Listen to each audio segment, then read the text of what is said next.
Hello, and welcome to today's webcast, Silver, Platinum, and Palladium, More Than Precious Metals, sponsored by Sprott Asset Management. Today's live webcast has been accepted for 1 CFP, 1 CIMA, and 1 CFA CE credit. For questions on credit, please use the number in your console. A copy of today's presentation, as well as additional material, can be found in the Documents folder at the bottom of your screen. We also have a brief survey, which can also be accessed at the bottom of your screen. Our speakers will be taking advisor questions.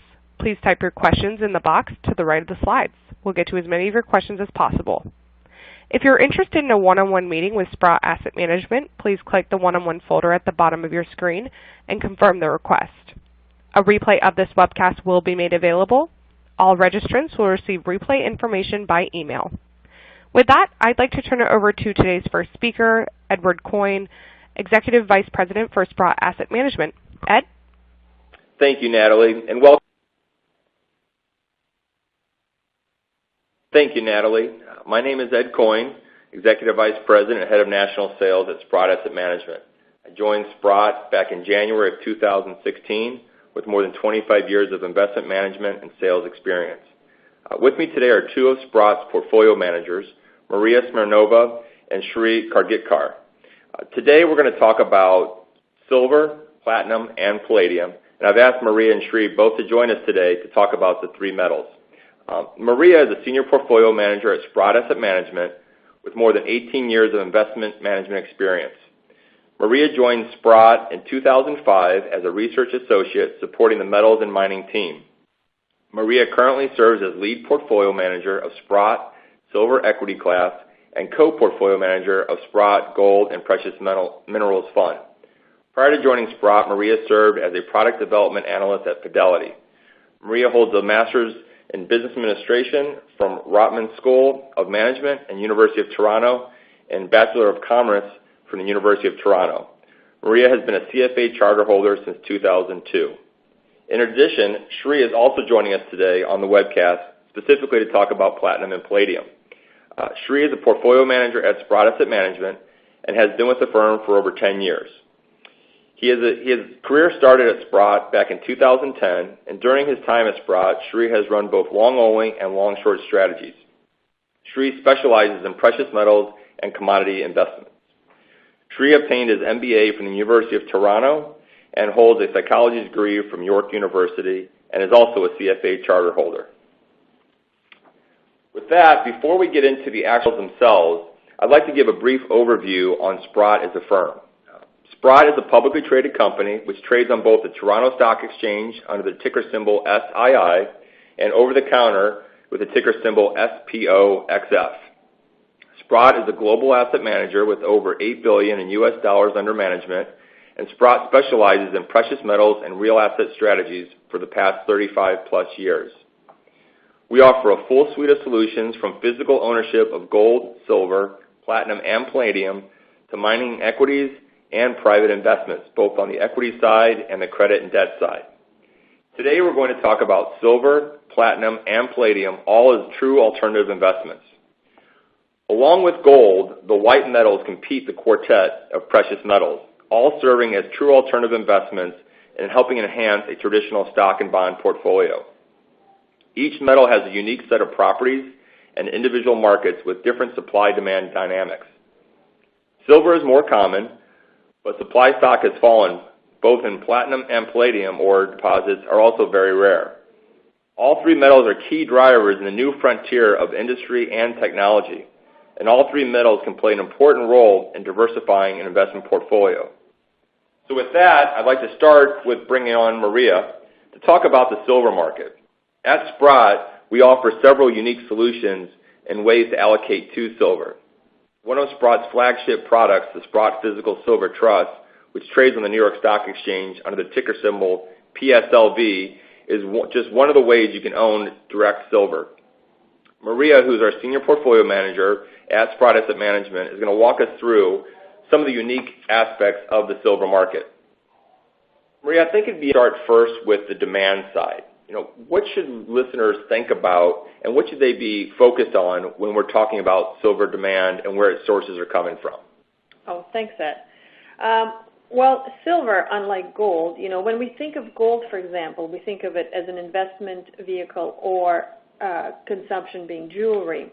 For silver, silver is quite different in the sense that more than half of its use goes into industrial applications. Now, it still has a large consumer sector and a large investment sector, but industrial represents 56% of the roughly 1 billion ounce market. Now, the reason for this is that silver has wonderful physical properties. For example, it's very ductile and malleable. It's an excellent conductor of heat and electricity. And it's not just a chemically inert metal. It has antimicrobial properties as well. Therefore, it's used in widespread applications, electronics, brazing alloys, solders, ethylene catalysts, medical applications, photography, solar panels, the list goes on. And it's used in small quantities for the most part. So then we turn to the consumer side of things. This is roughly a quarter of the market. And this is when we talk about jewelry and silverware and other objects. And then the remainder of the market, of course, is investment, and that's primarily in the form of coins and bars. But again, what's important to note is that a lot of the time silver is used in small quantities, and it's quite impossible to recover it after the fact. So for example, when we talk about solar panels, that's an example of where they're not recyclable and we can't get the metal back. The other thing I should mention is that one country in particular plays a very large part in the silver market in terms of demand, and that is India. India's consumption has increased to 25%, or about 250 million ounces, of the world's market, and that's been over the last decade. And in fact, imports of silver grew 36% last year alone. And what about, the demand side is something that a lot of investors focus on. But if you actually talk about the supply, where's silver coming from, what's happening in the mining business, you talked about it from a jewelry standpoint and a coin and bar standpoint as an investment. But walk us through what's happening on the supply side of silver. Is that growing, shrinking? Where are we in that cycle right now? So this slide we're looking at right now, slide 6, it looks a little bit busy, I admit, but it gives us a good picture of both supply and demand over the last 10 years. And we just received the numbers from the Silver Institute for last year. And what it highlighted to us that while over the last number of years mine production has been growing, it actually stagnated and actually declined last year. And really mine production is the largest source of the silver ounces. There's two, types of mines that produce silver. They're primary mines and byproduct mines. And in terms of geography, it's mined primarily in the Americas. So countries like Mexico, Peru, Chile, and Bolivia, they're some of the largest producers. Also, China and Russia are also important producers. So again, while production from mines has grown over the last decade, we're actually seeing a turn in that trend. And that's because due to the low price of silver in recent years, we've had a really low investment in exploration and development of new silver mines, and therefore we've had a lack of discoveries.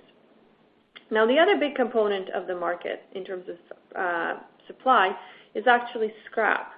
And you'll see from the numbers, the scrap supply has really dropped off, particularly if we think back to 2011, 2012.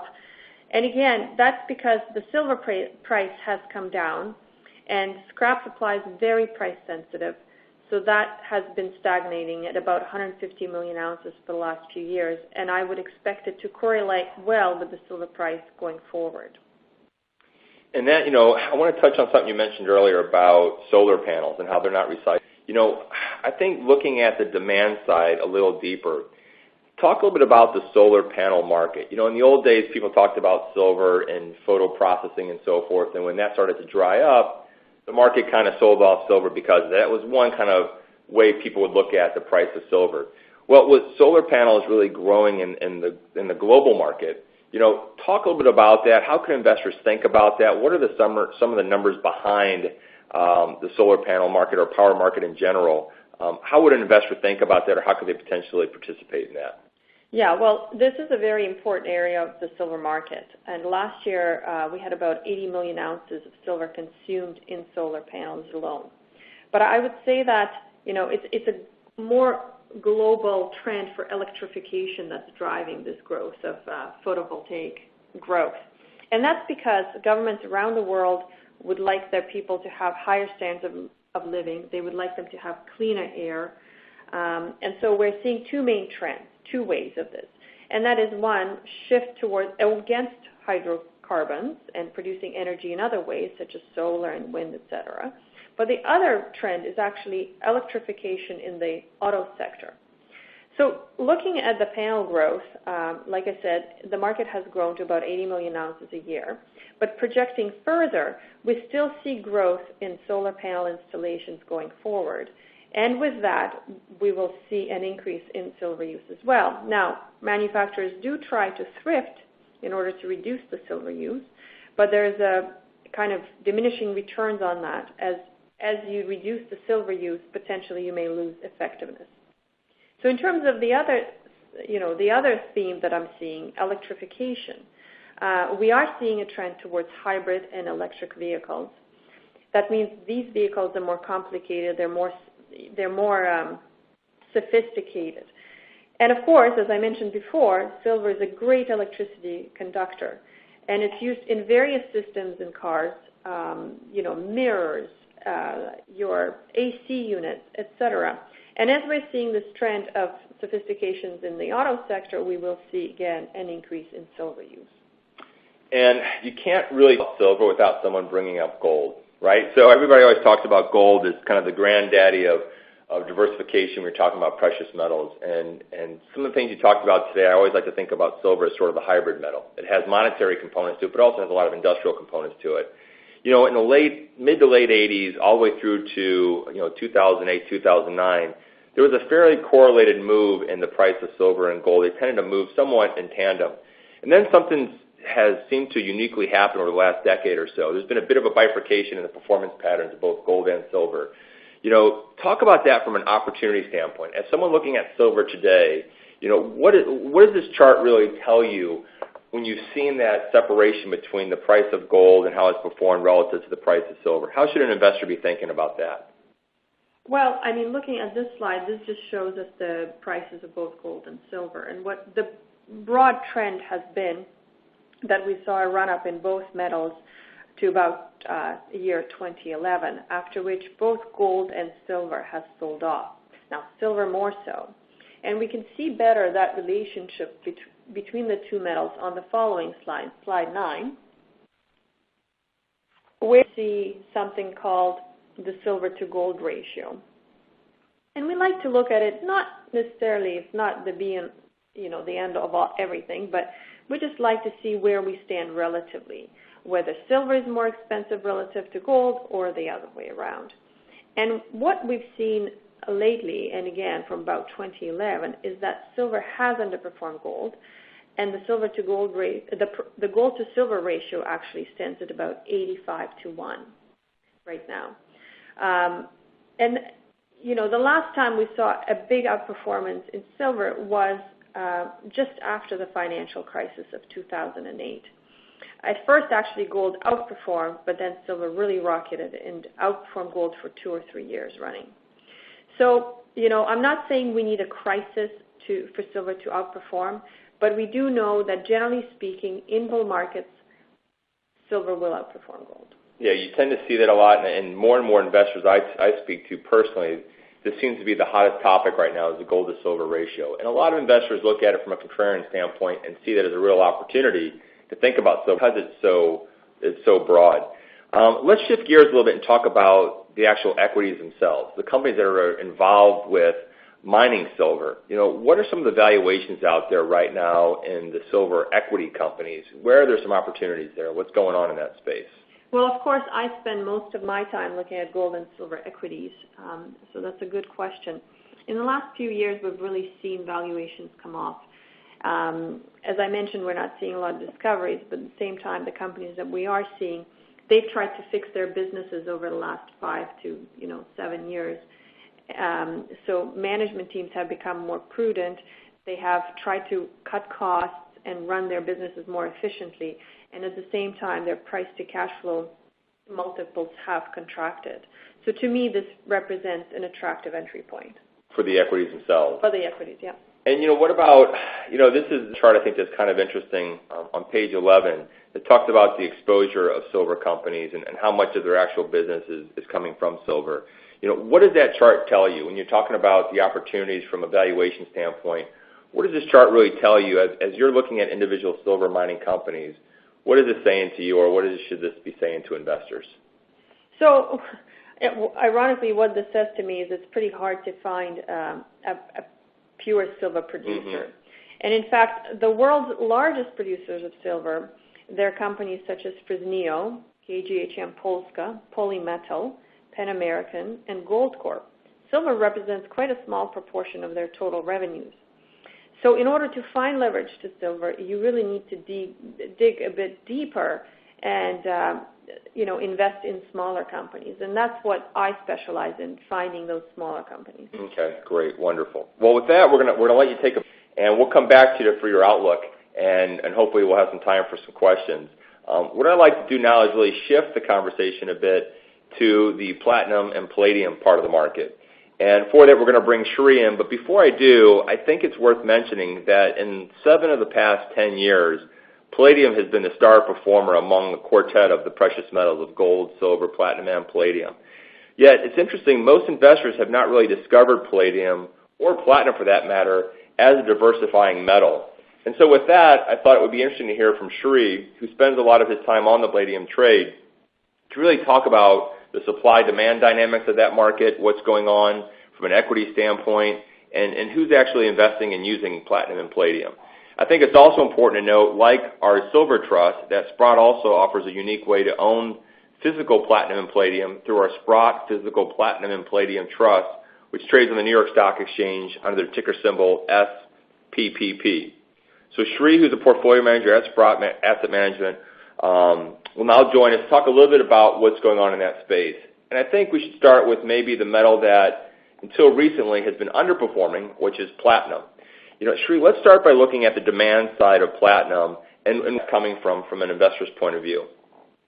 Sure. So the demand for platinum comes from a number of different sources, but if you were to look at the pie chart on slide number 14, which lays out the different sources of demand, those include automotive, which represents the single largest portion of demand for platinum, followed not that far away by jewelry demand, and then finally industrial, and then we have investment demand, which represents about 7%.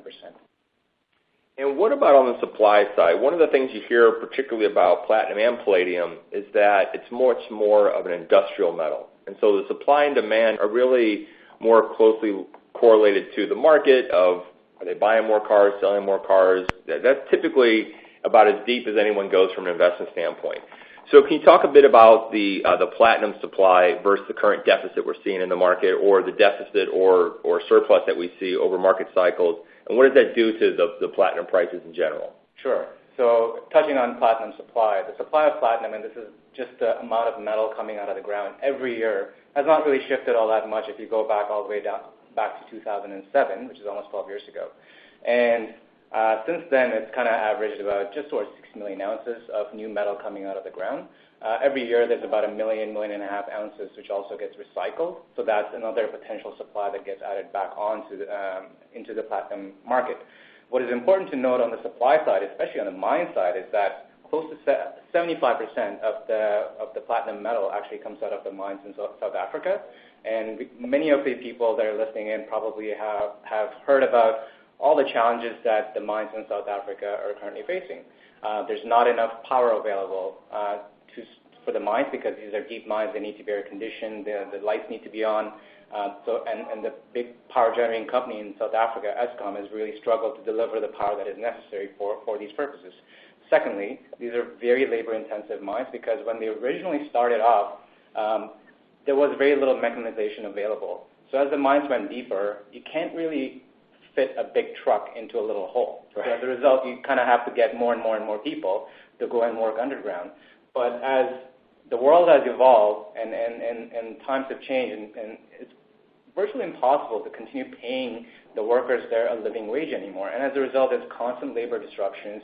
You oftentimes hear about strikes as well as fatalities that are occurring both underground as well as during the skirmishes that occur when unions face off against the police in South Africa. So the supply side has been very challenged, and I don't think the supply is going to improve anymore because there needs to be an investment that goes back into the mines, but because these companies have been forced to pay the workers more and more money, the cost of paying them has actually far surpassed the costs that are necessary to keep the mines going. Okay, and I'm assuming some of the same is true on palladium, but for a lot of our listeners, they rarely distinguish between the platinum and palladium trade. So I think it'd be interesting to really dive into both the supply and demand side of pure palladium. And that's one of the questions that comes up a lot. We all know that investors get excited about what seems to be working, and clearly palladium's done quite well here as of late. So talk about the demand source of palladium, because just looking at the pure pie chart, it seems like there is a bit more of a shift towards the automotive industry in general in palladium versus platinum. So talk a bit about that and what we should expect. Sure. So palladium originally used to be platinum's poor cousin. It was one of the metals that came out of the ground alongside platinum, and it didn't really get used up into too many different sources. But what happened along the line was the Chinese in particular discovered that you could substitute palladium in a gas-powered automotive engine, and palladium was significantly cheaper than platinum at that time. And eventually, the cost benefit, as well as just the level of abundance of palladium back then in relation to platinum, just allowed palladium to totally overtake the platinum as the primary beneficiary of the automotive industry. Primary beneficiary of the demand from the automotive industry for the catalytic converters. So today, for example, 81% of the palladium demand is driven by the automotive industry versus 39% by platinum. Okay, and I would expect some of the mining challenges and so forth that affect the supply and the deficit and so forth of palladium would be similar. But maybe there's some things that are worth noting in the palladium side of supply versus deficits that are worth talking about. So what are we looking at on this chart? On the supply side? Yes. So if you look at the slide number 17, you'll notice a couple of things. First of all, the supply of palladium has been slowly trending lower. I'll touch on that briefly. And secondly, we have not seen the market in palladium be balanced since 2012, which coincides pretty closely with Russian sales, because Russia used to be a big supplier using their stockpiles of palladium. Those seem to have really dissipated recently. And at the same time, because of the challenges that are involved in mining for platinum, and palladium comes out of the same ores, palladium supply has really come under pressure as well. What is important to note here is that while 75% of platinum comes out of South African mines, 80% of the world's palladium comes out from mines that are in South Africa and Russia combined. Okay. So this market is really driven by two countries in particular, and the palladium grade out of the Norilsk mine in Russia, which is the primary source of palladium out of Russia, has been declining, and that kind of goes hand in hand with the small declines that we've seen for the years coming out of the mines for palladium. Okay. So it really, you do that supply-demand deficit really can drive the prices, particularly in the shorter term, from an investment standpoint. Something you mentioned earlier about the view of platinum versus palladium and palladium versus platinum as far as how investors looked at it over time. The tale of two metals, I think, is interesting because there's been sort of a shift in leadership from a performance pattern standpoint. But the last, 15 plus years, 15, 20 years, you've seen that leadership change a few times. And the most recent kind of pullback we've seen in palladium relative to platinum, is there something that investors should be focused on there, or is that maybe a short-term thing? Walk people through that tale over the last, you call it, decade and a half to 2 decades from a performance pattern standpoint. How should we be looking at that? Sure. So the platinum metal itself has typically traded at a very substantial premium to palladium, and actually at a substantial premium to gold as well. It's just the way it has been for a couple of reasons, and one of the most important reasons being, while platinum is rare, it actually costs a tremendous amount of money to refine platinum and palladium as well, hand in hand. But the reason why palladium in particular has been trending up over the past couple of years, while palladium has been trending down, has been because global automotive sales continue to increase year over year. And as automotive sales have increased, particularly in countries like China, India, and also in North America as well, people have demanded that they be breathing better quality air than all the noxious vapors that are coming out of the tailpipe. And for that reason, the automakers have been forced to increase the quality of the exhaust emissions coming out, and the way you do it is you either put in more platinum or more palladium into the catalytic converters to increase the air quality coming out of from the emissions. So what's happened over the past few years has been the world discovered that Volkswagen was cheating, so Dieselgate happened, and the most important demand source of platinum was in diesel-powered cars. And diesel-powered cars are by far used to have a significantly bigger market share in Europe. European market share of diesel-powered cars since then has started to decline because Volkswagen and their compatriots have actually responded by increasing the mix of gasoline-powered cars as well as hybrid-powered cars. So while diesel's market share has gone down, gasoline's market share has gone up. Palladium is primarily used in gasoline-powered cars, and so as a result, the demand for palladium has gone up. And in the face of declining mine output of palladium prices have responded very, very sharply and sharply higher. And that brings us to really one of the last I want to make, which is demand from a commodity standpoint, from a manufacturing standpoint, versus demand from, say, an investment standpoint through a mutual fund or an ETF or even a closed-end trust like we offer that allows you to own the physical metals themselves. And I think this chart's interesting. This is specific to palladium, given the fact that it's had the run-up it's had. But a lot of investors aren't really sure how to allocate to it. And it seems to be there's a disconnect between the demand for palladium as an investment versus the demand for palladium as an actual commodity to use in the manufacturing of catalytic converters. So could you kind of walk us through what this chart is really saying? And is this showing you that maybe the market is disjointed, or maybe this is presenting a real investment opportunity over a longer or fuller market cycle? How should people look at this chart, and how should they think about it from an investment point of view? Sure. So this chart has absolutely no bearing from an investment point of view because in the investment market cycles, we oftentimes see periods of optimism, pessimism, and euphoria. Mm-hmm. When you're an industry player and your demand for a metal is a given, in a sense of palladium, you cannot make a car without having palladium in the catalytic converter. It is that simple. Euphoria is replaced by panic when you demand palladium from the industry side. So what you saw happen was that as palladium prices were spiking, they're spiking for a reason. There was just not enough palladium available for automakers to get their hands on. So the rate of actually borrowing palladium, the metal, was as high as 30% last year. Okay. And what the market participants, and in this case it was actually participants that create and destroy ETF units, did was that they sold the ETF unit, took the palladium metal out of the ETF holdings and sold it to the automakers so that they could go out and continue making cars. Interesting. So it's really real world coming into the investment mutual fund world. You're seeing that sort of collide right now from a supply demand standpoint, which I think is fascinating. Well, to a few other sections of the webcast, I thought I would turn back to Maria, and then Sri, we'll get back to you on this as well, and get, this is always the hardest part of a webcast or of a conversation, which is get your outlook, right? So this is where we ask you to, dust off your crystal ball and think about what the future is going to hold, but this is what every investor wants to know, right? Investing is about where's the market going, not where it's come from.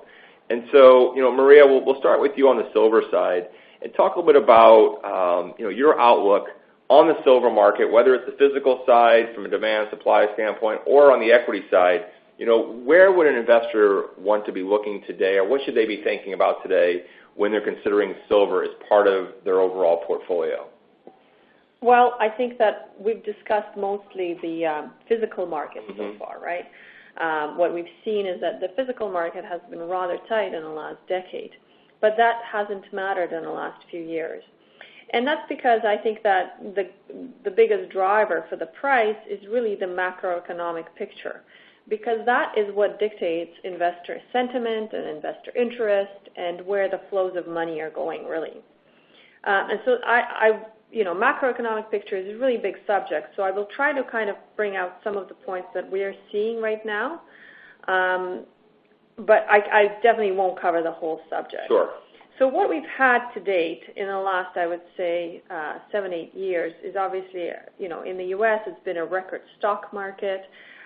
We've had a period of time where we've seen economic growth.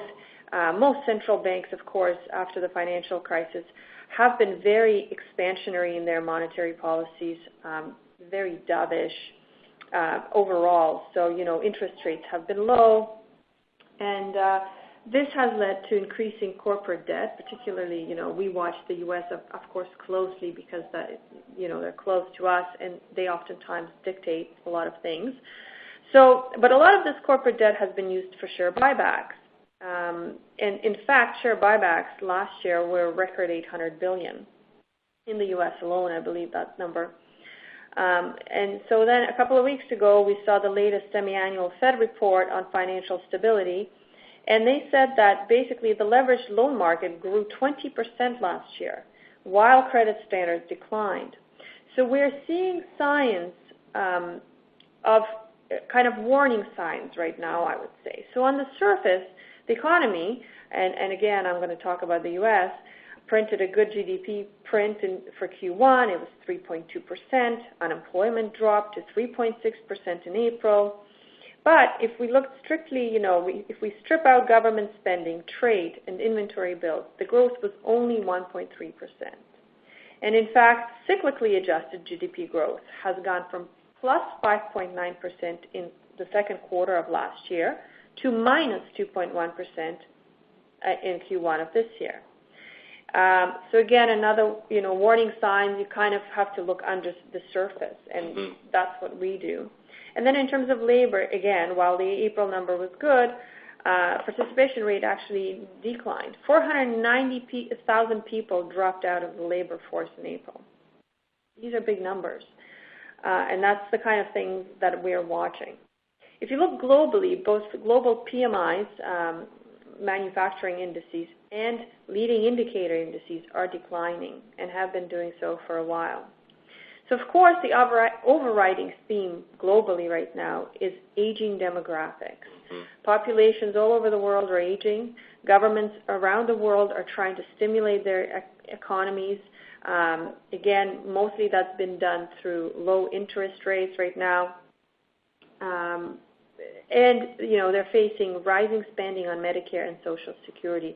So this is putting stress on systems around the world. And governments are experiencing deficits and growing deficits. And this, of course, wasn't helped last year when Trump introduced the tax cut. Right. So that's the kind of things we think about. We definitely follow the macro picture very closely. We do believe that central banks around the world will continue to continue to have low interest rates. We may go back to cutting interest rates, right? That's not out of the question. We may see more quantitative easing. We wouldn't be surprised at that also. And we're hearing people now talk about modern monetary theory as well. So, nothing will surprise me. And that makes sense because what we've seen kind of in a bigger picture over the last few years is we've tried to stimulate things, but we're just not seeing that follow through. So in that environment, physical assets, and of course we talk about gold, silver, they're good investments to me. And, right now silver is just under $5. That's a great entry point as far as I can see. Yeah, and I think that's an interesting point because you had mentioned earlier about how, particularly in early stages of a rally in gold market, silver tends to do very well in that market. And you could argue maybe it's because of accessibility. Whatever the case may be, silver tends to be a nice leading indicator in those cases. So in that environment, I would agree. I mean, some of the charts that you showed earlier about the gold to silver ratio and where it is relative to gold from a performance pattern standpoint, to me, and I think to hopefully a lot of the listeners out there, they're seeing this as a real opportune time not only to think about physical silver, but to look at mining companies that have a portion or majority of their revenue coming from the mining of silver. So I think the silver allocation right now is looking particularly interesting, given the fact that we are where we are in a record long bull market.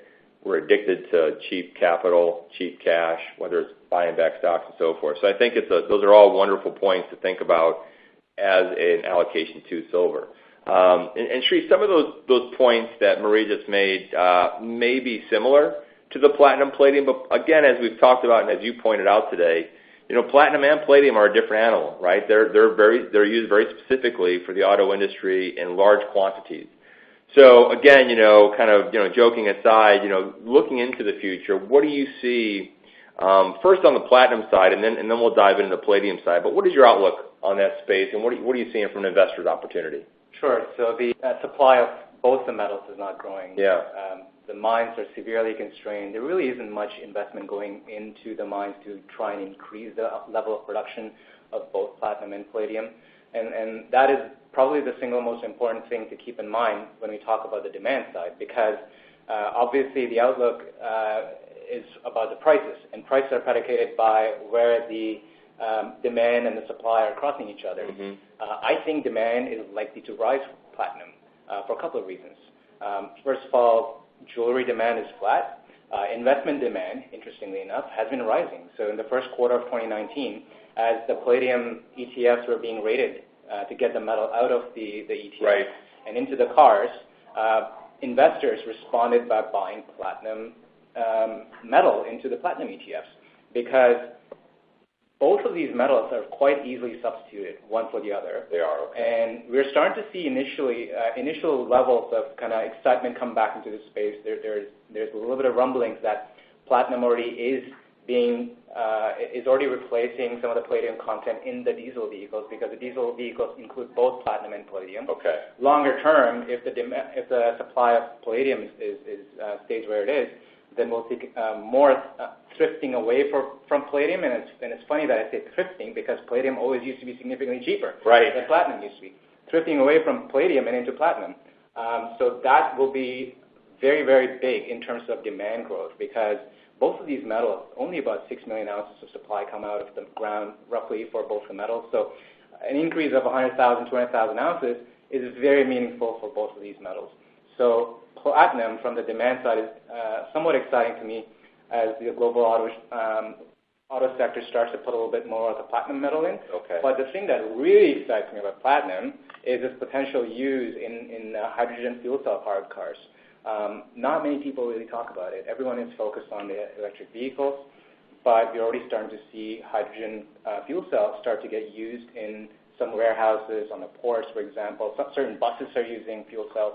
And every single car will have about 1 or 2 grams of platinum or palladium in the catalytic converter. Every single car or a bus uses at least 60 grams of platinum. So the quantum of demand change is just massive. So it doesn't really take a very big shift in the market share of hydrogen fuel cell cars to really see a meaningful impact on the demand for platinum. So longer term, I think platinum is a very sound investment, not only because it's a real asset. It usually has traded at premium to gold, mm-hmm. But because there's different areas that I can point to and say, this is the reason, on the demand side in particular, that platinum is just such a unique sort of a proposition today, especially when it's trading at sub $900 per ounce. Right, sure.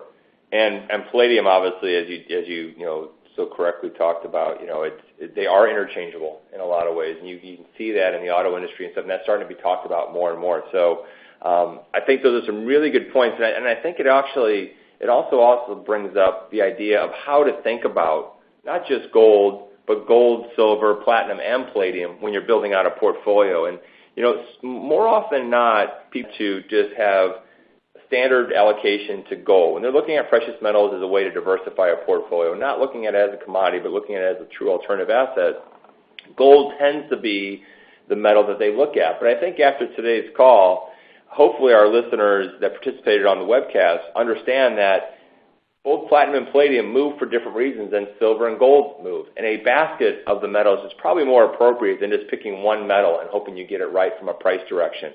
And so, we work with a lot of institutions and family offices and endowments and universities and so forth that do look at precious metals in general, the physical metals, as a unique diversifier in their portfolios. And so on this chart, I just think it's helpful for our investors today that are on the call and on the webcast to get a sense of how to think about an allocation to precious metals And we all hear the 60-40 model is broken, and it's largely broken because everything has a high correlation. And we've seen some unsuccessful approaches on alternative strategies that take a traditional stock and they wrap it in a put-call ratio and hope it doesn't act like a stock when stocks are acting kind of funky.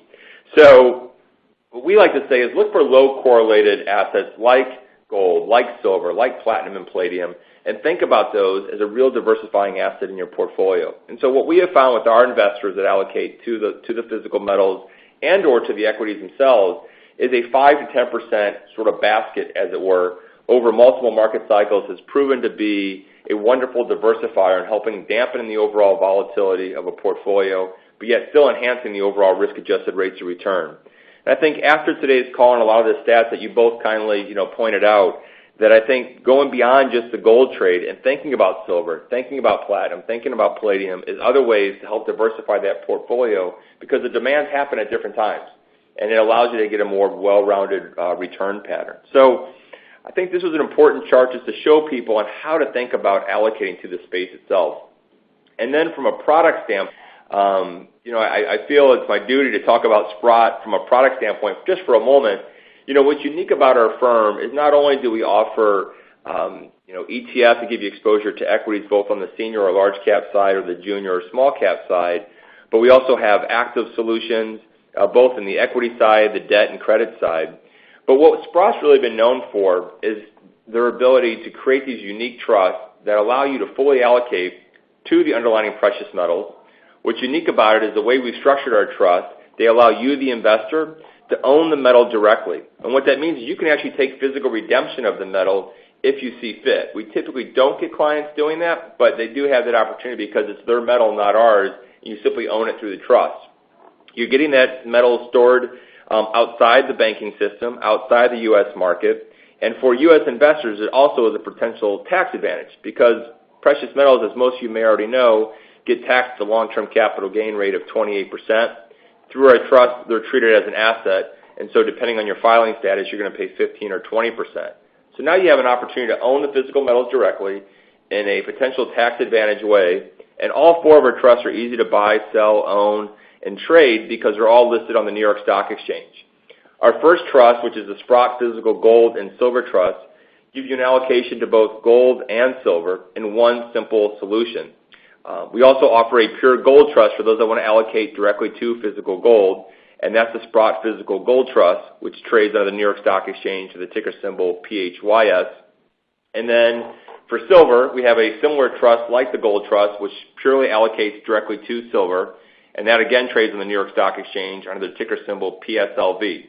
And then last but certainly not least, we offer a trust that gives you exposure to both platinum and palladium in one single vehicle, and that has the ticker symbol of SPPP.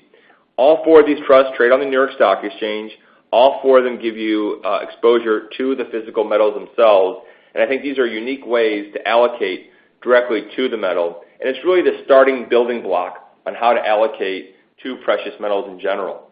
And once you do that, I think working with a firm like Sprott, you really should see us as really a consultant or an advisor to your business and helping you allocate to the space beyond the physicals and going into the equities themselves. So to learn more about how Sprott can help you allocate to all four physical metals as well as the mining equities, please visit us at sprott.com or feel free to call our consult desk at 888-622-1813. And with that, I'd like to turn it over back to Natalie to answer some of the questions that we've either received at time of registration or a few questions that have come in during the call itself. So with that, Natalie, I'll turn it back to you. Great, and thank you all for such an informative presentation. As a reminder, a copy of today's presentation, as well as additional material, can be found in the Documents folder at the bottom of your screen. We appreciate your feedback. Please take a moment to fill out our brief survey located at the bottom of your screen as well. Please, if you do have any questions for our speakers, we will be taking advisor questions, so please type them in the box to the right of the slides and we'll get to as many questions as possible. In the event your question is not answered on today's webcast, a member of the Sprott Asset Management team will reach out to you directly. If you would like to have a conversation to further discuss the ideas that were covered on today's event, please click the one-on-one folder at the bottom of your screen and confirm the request. So with that, let's take our first question. An advisor asked, regarding silver in each year over the last decade, 11, 13, 14, 15, 18, when there has been a supply deficit of silver, the price of silver has dropped and not the other way around. Why? So as I've discussed, it seems that the price of silver is more, it more moves with investor sentiment and the flows of funds rather than the physical supply-demand picture. And if we look at the bigger picture, silver topped out at about $50 back in 2011, and ever since then it's been drifting down with ups and downs, of course. And one thing we are seeing more of in that time is more speculators playing on the futures market on the COMEX. And in recent years specifically, we've seen more net short positions or less long positions take place. So the sentiment has really turned against silver since 2011, broadly speaking, and that's why the price has drifted down. Great, thank you. The next question reads, why has there been such a divergence in price movements of palladium and platinum recently when their use in catalytic converters is virtually interchangeable? Thanks for that question. So the reason is both simple, but at the same time it's something which deserves a little bit of explanation. So first of all, while both palladium and platinum can be interchanged in a catalytic converter, the ability of original equipment manufacturer and OEM to go from one metal to the other is not something that can be done kind of on an ad hoc basis, and the lead up to it, the change in the chemistry that is required to go from one metal to the other, it takes as long as 18 to up to 24 months. So usually when automakers see these massive shifts in the price of one metal or the other, they just ignore it. The time when they start to become a little bit sensitive to it is when they're unable to get the metal on hand.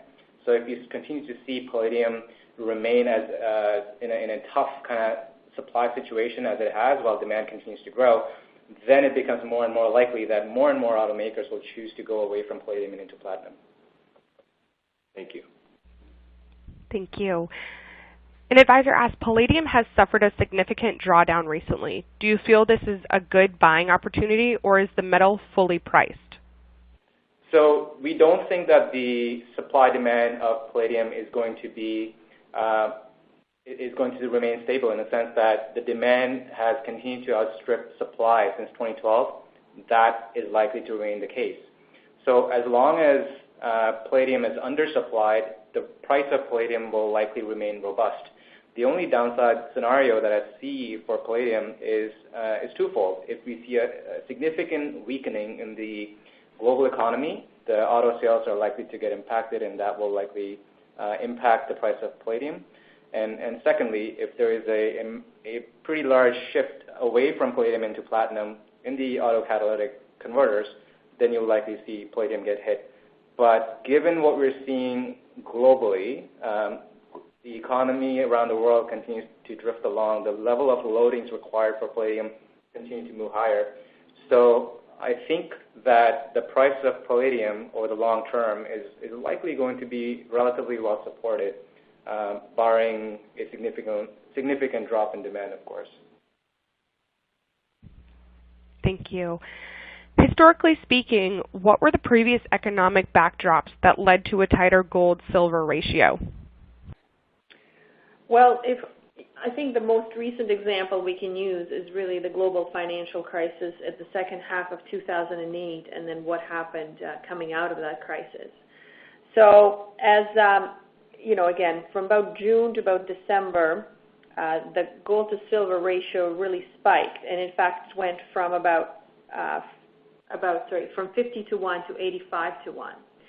And then as the countries came out of the crisis, silver started to really outperform. And by April of 2011, the ratio had reached 30 to 1. So silver had really outperformed gold.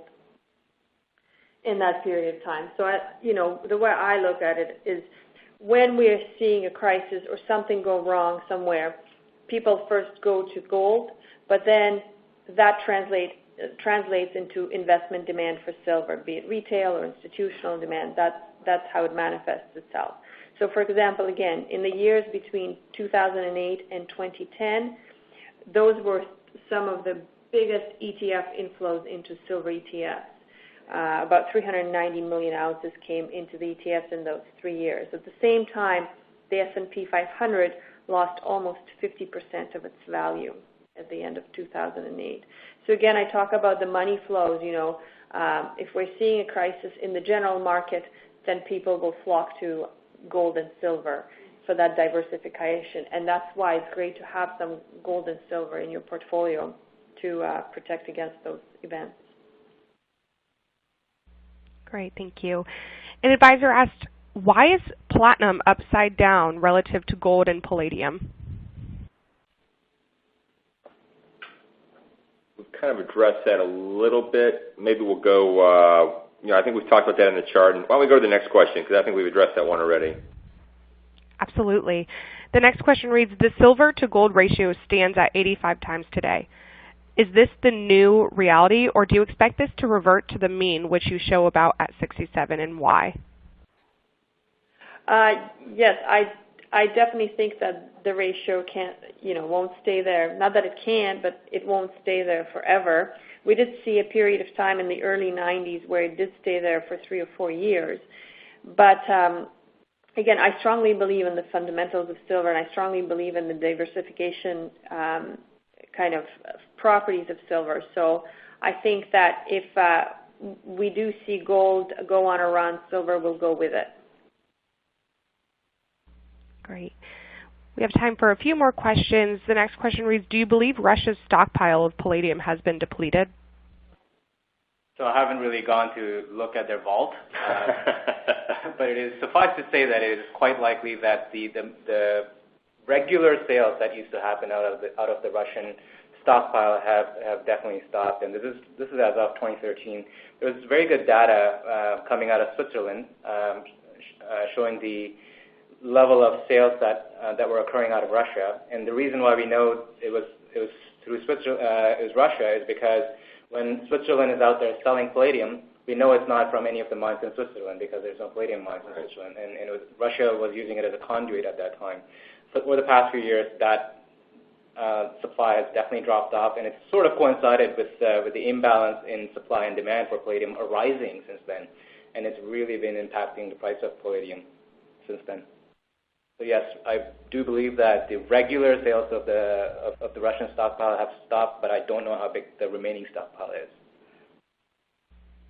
Thank you. The next question reads, why do you think silver has lagged the other precious metals recently? The price seems to be very non-responsive lately. I think I mentioned this a little bit, but we do follow the futures market. And what we have seen in recent times, I would say in the last 2 to 3 years, is that the speculators, in other words, non-commercial players in the market, have increased their short positions, or net short positions have increased. And that's, if you just simply plot the silver price versus the net positions, you see a really good correlation, and that tells you that the price is really influenced by that activity in that paper market. So it's disconnected from the physical market. Great, thank you. And it looks like we have time for one more question. The last question reads, I see the gold to silver ratio in Sprott Physical Gold and Silver Trust, CEF, at 65% gold, 35% silver. What is the current ratio in the Platinum and Palladium Trust? Sure, you want to take that, or I can certainly address that. Yeah, so the last we checked, the level of palladium to platinum from a total dollar perspective was about 77 to 23%. 77% was palladium, 23% was platinum. It obviously shifts on a day-to-day basis depending on how the metals themselves are trading.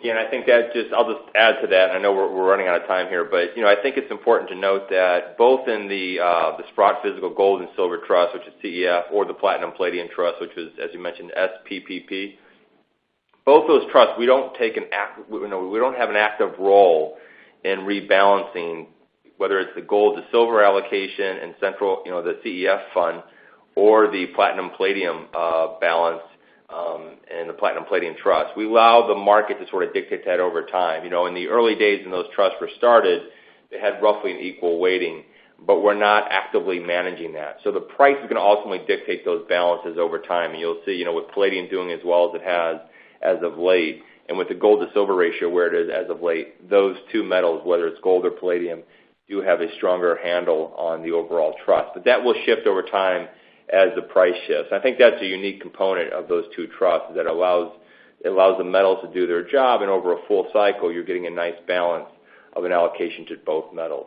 So I think, if I'm not mistaken, Natalie, we're probably up against the time limit now. Yes, and I want to thank you guys for getting on the call with us today and giving us your insights. I also want to thank the audience members for their time today. As a reminder, a copy of today's presentation as well as additional materials can be found in the Documents folder at the bottom of your screen. We also have a one-on-one request folder at the bottom of your screen in case you'd like to have a conversation with Sprott to talk about the ideas that were covered during today's event. Thank everyone for their time today and hope you all have a great rest of your day. Thank you.